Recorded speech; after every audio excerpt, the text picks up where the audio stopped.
श्री कृष्ण गोविंद हरि मुरारी, हे नाथ नारायण वासुदेव। श्री कृष्ण गोविंद हरि मुरारी, हे नाथ नारायण वासुदेव। ओम नमो भगवते वासुदेवाय। ओम नमो भगवते वासुदेवाय।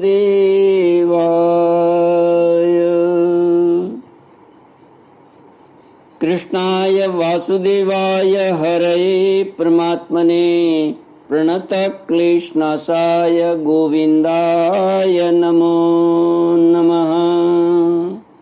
सच्चिदानंद रूपाय विश्वोत्पत्त्यादिहेतुवे तापत्रय विनाशाय श्री कृष्णाय वयं नमः।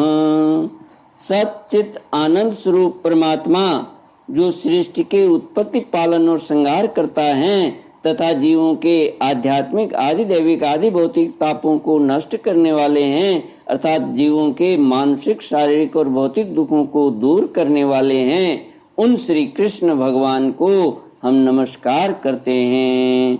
श्री कृष्ण गोविंद हरे मुरारी, हे नाथ नारायण वासुदेव।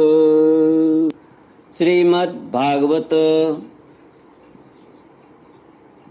अष्टम स्कंद अथैकादशोऽध्यायः।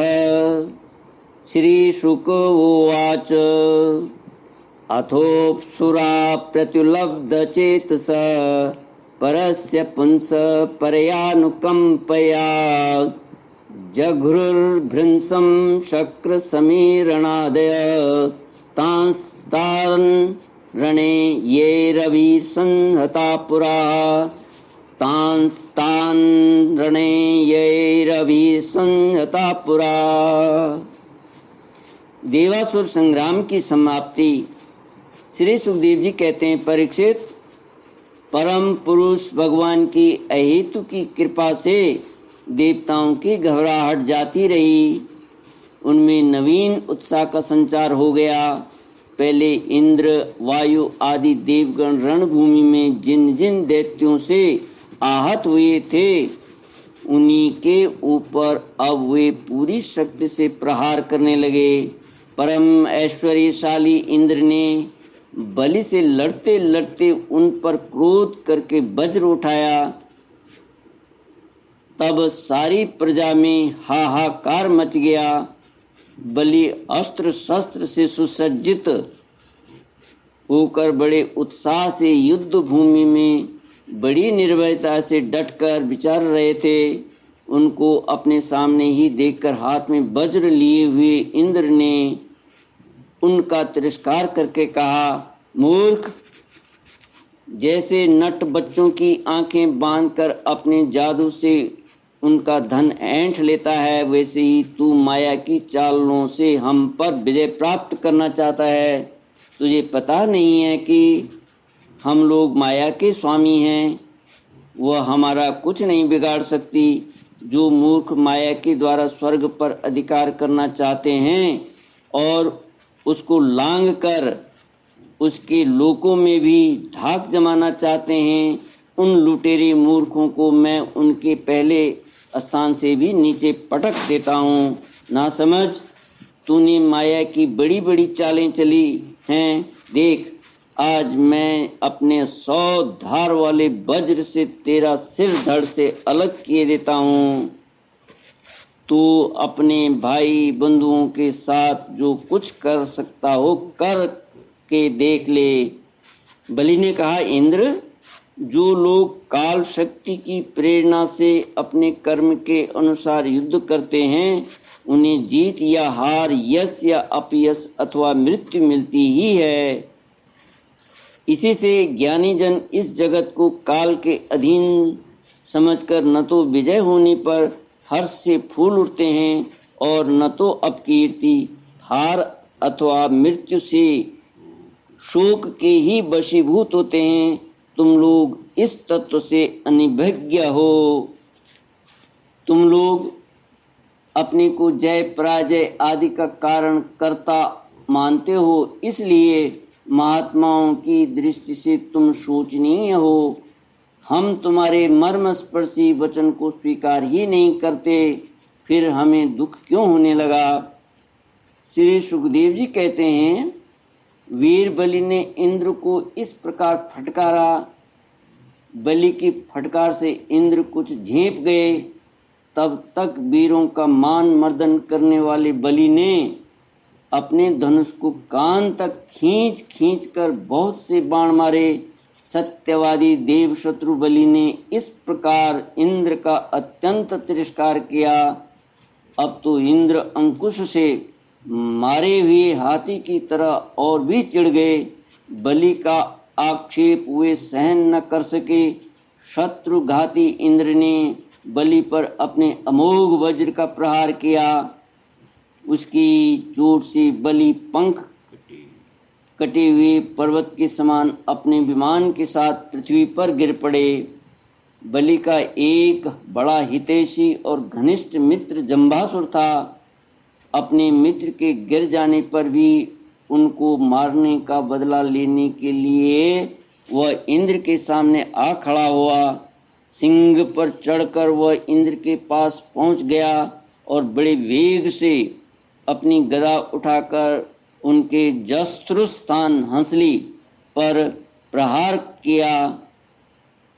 साथ ही उस महाबली ने ऐरावत पर भी एक गदा जमाई।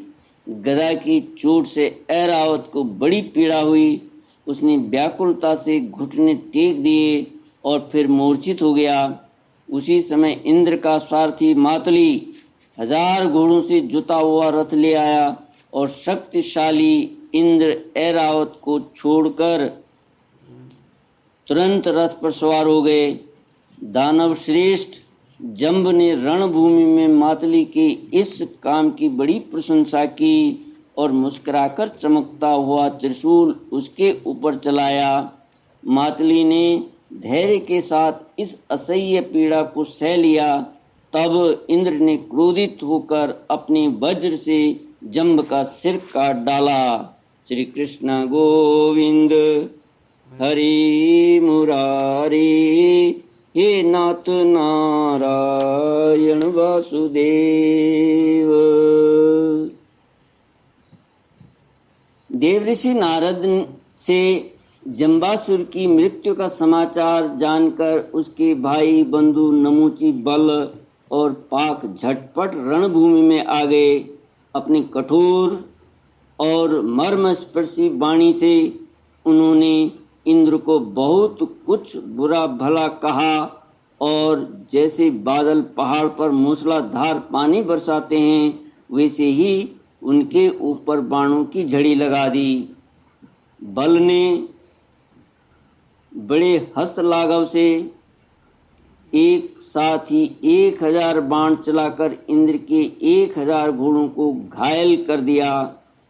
पाक ने 100 बाणों से मातली को और 100 बाणों से रथ के एक एक अंग को छेद डाला। युद्ध भूमि में यह बड़ी अद्भुत घटना हुई कि एक ही बार इतने बाण उसने चढ़ाए और चलाए। नमुची ने बड़े बड़े 15 बाणों से, जिनमें सोने के पंख लगे हुए थे, इंद्र को मारा और युद्ध भूमि में वह जल से भरे हुए बादल के समान गरजने लगा। जैसे वर्षा काल के बादल सूर्य को ढक लेते हैं, वैसे ही असुरों ने बाणों की वर्षा से इंद्र और उनके रथ तथा सारथी को भी चारों ओर से ढक दिया। इंद्र को न देखकर देवता और उनके अनुचर अत्यंत विह्वल होकर रोने चिल्लाने लगे।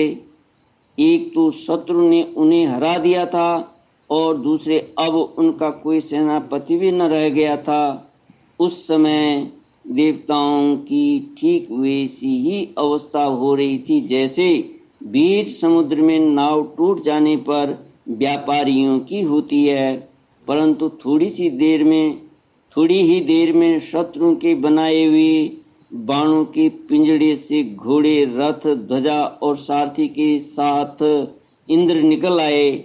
जैसे प्रातःकाल सूर्य अपनी किरणों से दिशा, आकाश और पृथ्वी को चमका देते हैं, वैसे ही इंद्र के तेज से सब के सब जगमगा उठे। वज्रधारी इंद्र ने देखा कि शत्रुओं ने रणभूमि में हमारी सेना को रौंद डाला है। तब उन्होंने बड़े क्रोध से शत्रु को मार डालने के लिए वज्र से आक्रमण किया। परीक्षित, उस 8 धार वाले पैने वज्र से उन दैत्यों के भाई बंधुओं को भी भयभीत करते हुए उन्होंने बल और पाक के सिर काट डाले। श्री कृष्ण गोविंद हरे मुरारे, हे नाथ नारायण वासुदेव। परीक्षित, अपने भाइयों को मरा हुआ देख नमूची को बड़ा शोक हुआ। वह क्रोध के कारण आपे से बाहर होकर इंद्र को मार डालने के लिए जी जान से प्रयास करने लगा। इंद्र, अब तुम बच नहीं सकते। इस प्रकार ललकारते हुए एक त्रिशूल उठाकर वह इंद्र पर टूट पड़ा। वह त्रिशूल फौलाद का बना हुआ था, सोने के आभूषणों से विभूषित था और उसमें घंटे लगे हुए थे। नमूची ने क्रोध के मारे सिंह के समान गरज कर इंद्र पर वह त्रिशूल चला दिया। परीक्षित, इंद्र ने देखा कि त्रिशूल बड़े वेग से मेरी ओर आ रहा है। उन्होंने अपने बाणों से आकाश में ही उसके हजारों टुकड़े कर दिए और उसके बाद देवराज इंद्र ने बड़े क्रोध से उसका सिर काट लेने के लिए उसकी गर्दन पर वज्र मारा। यद्यपि इंद्र ने बड़े वेग से वह वज्र चलाया था, परंतु उस यशस्वी वज्र से उसकी चमड़ी पर खरोंच तक नहीं आई। यह बड़ी आश्चर्यजनक घटना हुई कि जिस वज्र ने महाबली वृत्रासुर का शरीर टुकड़े टुकड़े कर डाला था, नमूची के गले की त्वचा ने उसका तिरस्कार कर दिया। जब वज्र नमूची का कुछ न बिगाड़ सका, तब इंद्र उससे डर गए। वे सोचने लगे कि दैव योग से संसार भर को संशय में डालने वाली यह कैसी घटना होगी। पहले युग में जब ये पर्वत पंखों से उड़ते थे और घूमते घूमते भार के कारण पृथ्वी पर गिर पड़ते थे, तब प्रजा का विनाश होते देखकर इसी वज्र से मैंने उन पहाड़ों की पांखें काट डाली थीं। त्वष्टा की तपस्या का सार ही वृत्रासुर के रूप में प्रकट हुआ था, उसे भी मैंने इसी वज्र के द्वारा काट डाला था। और भी अनेकों दैत्य जो बहुत बलवान थे और किसी अस्त्र शस्त्र से जिनके चमड़े को भी चोट नहीं पहुंचाई जा सकी थी, इसी वज्र से मैंने मृत्यु के घाट उतार दिए थे। वही मेरा वज्र मेरे प्रहार करने पर भी इस तुच्छ असुर को न मार सका, अतः अब मैं इसे अंगीकार नहीं कर सकता। यह ब्रह्म तेज से बना हुआ है तो क्या हुआ, अब तो निकम्मा हो चुका है। इस प्रकार इंद्र विषाद करने लगे। उसी समय यह आकाशवाणी हुई, यह दानव न तो सूखी वस्तु से मर सकता है न गीली से। इसे मैं वर दे चुका हूँ कि सूखी या गीली वस्तु से तुम्हारी मृत्यु न होगी। इसलिए इंद्र, इस शत्रु को मारने के लिए अब तुम कोई दूसरा उपाय सोचो।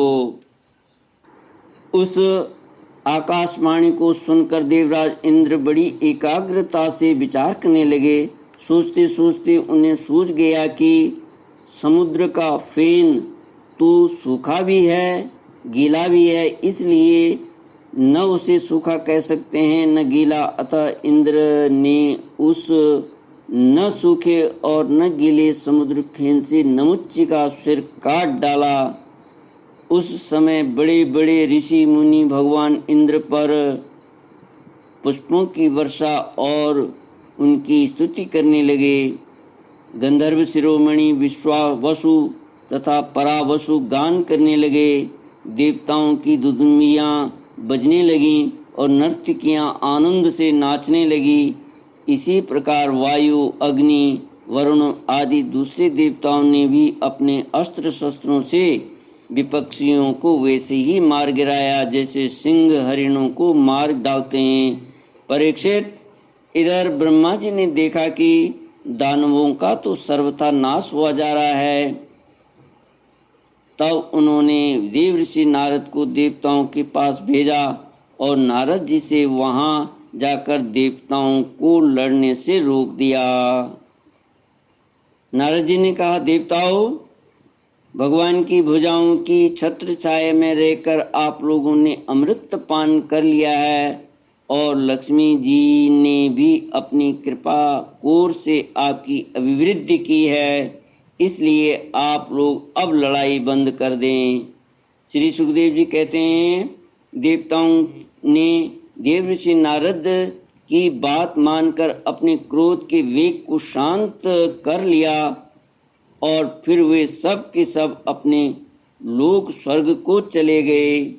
उसी समय देवताओं के अनुचर उनके यश का गान कर रहे थे। युद्ध में बचे हुए दैत्यों ने देव ऋषि नारद की सम्मति से वज्र की चोट से मरे हुए बलि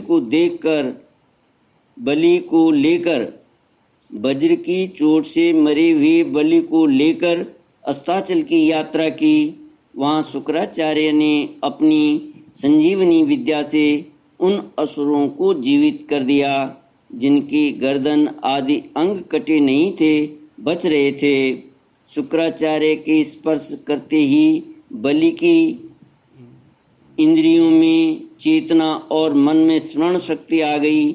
बलि यह बात समझते थे कि संसार में जीवन मृत्यु, जय पराजय आदि उलट फेर होते ही रहते हैं, इसलिए पराजित होने पर भी उन्हें किसी प्रकार का खेद नहीं हुआ।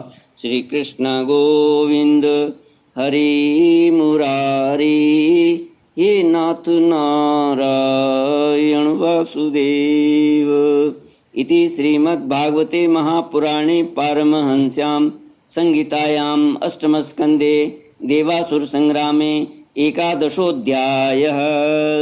ओम पूर्णमदः पूर्णमिदं पूर्णात् पूर्णमुदच्यते पूर्णस्य पूर्णमादाय पूर्णमेवावशिष्यते। ओम शांति शांति शांति। हरि ओम। श्री गुरुभ्यो नमः। हरि ओम।